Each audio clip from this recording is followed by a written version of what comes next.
আজি আমি জিএছপিৰ চেণ্ট্ৰেল কমিটিৰ সভাপতিয়ে কোনো কমিটিৰ আলোচনা নকৰাকৈ বা দলৰ প্ৰতি আলোচনা নকৰাকৈ যিকোনো কাম নিজাভগীয়াভাৱে তেওঁ কামবিলাক কৰে।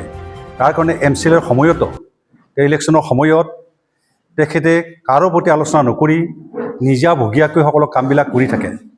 সেই মৰ্মে আমি এনেকুৱা অতিষ্ঠ হৈছোঁ যে যদি আমি থাকি বা আমি চিফ পেট্ৰন এজন থকাৰ পাছতো কোনো এটা আলোচনা নকৰি যিকোনো পাৰ্টিৰ লগত হওক য'তেই নহওক আলোচনা মৰ্যাদাত কিন্তু মোক লৈ নাযায়।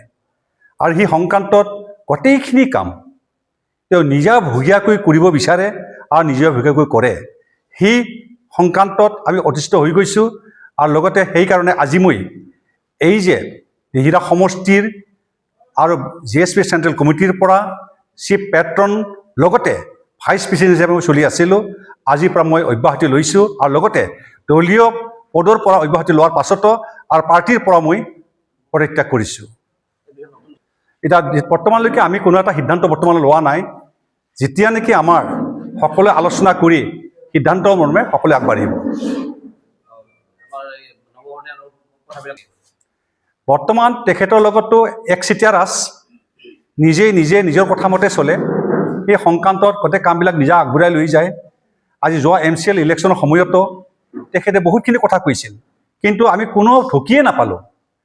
ক'ত কি হ'ল, ক'ত কি নহ'ল, কি কৰিব লগা হ'ল, কি কৰিব লগা হ'ল, কোনো আলোচনা নহ'ল, আলোচনা কৰা নাই। আলোচনা নকৰাকৈ তেওঁ মিটিং কৰে আৰু নিজে কথা কৈ পেলাই তেওঁ মিটিংখন ভংগ কৰি দিয়ে। তাৰ কাৰণে আমি অতিষ্ঠ হৈ গৈছোঁ আৰু গোটেই শান্তি আমি পোৱা নাই। আৰু GSP দলটো থাকি বহুতখিনি আমি লুজাৰো হৈছোঁ। আৰু লগতে আৰু মই সেইকাৰণে আজি দলৰ পৰা পদত্যাগ কৰিছোঁ। আৰু লগতে মই সাধাৰণ পদ চিফ পেট্ৰনৰ লগতে ভাইচ প্ৰেচিডেণ্টৰ পৰা মই আজিকালি অব্যাহতি লৈছোঁ। মোৰ লগত এতিয়া নেকি গোটেইখিনি আহিছে, আমাৰ ব্লক কমিটি আহিছে, তেওঁলোকে ক'ব। এতিয়া ব্লক কমিটি আহিছে, মহিলা ব্লক মৰ্চা আহিছে, যুৱ মৰ্চা আহিছে আৰু আঞ্চলিকসকলে কেইখন আঞ্চলিকে আহিছে দিহিৰা মণ্ডলৰ পৰা। গতিকে তেওঁলোকে সকলোৱে প্ৰতিষ্ঠা কৰিব, তেওঁলোকে বক্তব্য দিব। কিন্তু মই চিফ পেট্ৰনৰ পৰা লগতে ভাইচ প্ৰেচিডেণ্টৰ পৰা GSPৰ পৰা মই আজিৰ পৰা অব্যাহতি ল'লোঁ। আৰু কোনোপধ্যে মই GSPত আৰু মই নাথাকোঁ। সেইটো তেওঁলোকৰ ব্যক্তিগত কথা। আমি GSP দল নকৰোঁ। আৰু GSP দল কৰাৰ কথা নাহে।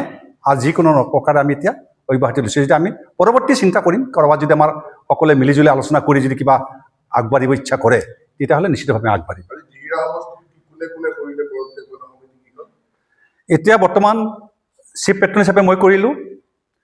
আৰু লগতে আমাৰ block committee, Dihira block committee কৰিব, দিহিৰা ব্লক কমিটি মহিলা কৰিব আৰু যুৱ মৰ্চা কৰিব। আৰু লগতে আমাৰ গোটেইকেইখন আঞ্চলিক দিহিৰাৰ সকলোকেইজনে কৰিব। বৰ্তমান আমি আলোচনা কৰা নাই। আমি আলোচনা নিশ্চিতভাৱে কিছুদিনৰ সময়ত কৰিম, কৰি পেলাই আগবাঢ়িম। আৰু আগবাঢ়ি পেলাই নিশ্চিতভাৱে আমি ক'ৰবাত কিবা এটা কৰিব লাগিব। সেই সংক্ৰান্তত চাওঁ কেনেকুৱা কি চলে, পৰৱৰ্তী আপোনালোকে জনাম। প্ৰস্তাৱ আহিব পাৰে। বৰ্তমানলৈকে আমি আহিলেও এতিয়ালৈকে আমি যেতিয়ালৈ পদত্যাগেই কৰা নাই তেতিয়া আমি আকৌ প্ৰস্তাৱৰ আমি কথা পাতিব পৰাৰ কণ্ডিশ্যন নাছিল। সেইটো বৰ্তমান আমি চিন্তাধাৰা কৰা নাই। যদি পৰৱৰ্তী যদি কিবা নিশ্চিতভাৱে কৰিব লগা থাকে যদি নিশ্চিতভাৱে আমি আগবাঢ়িম।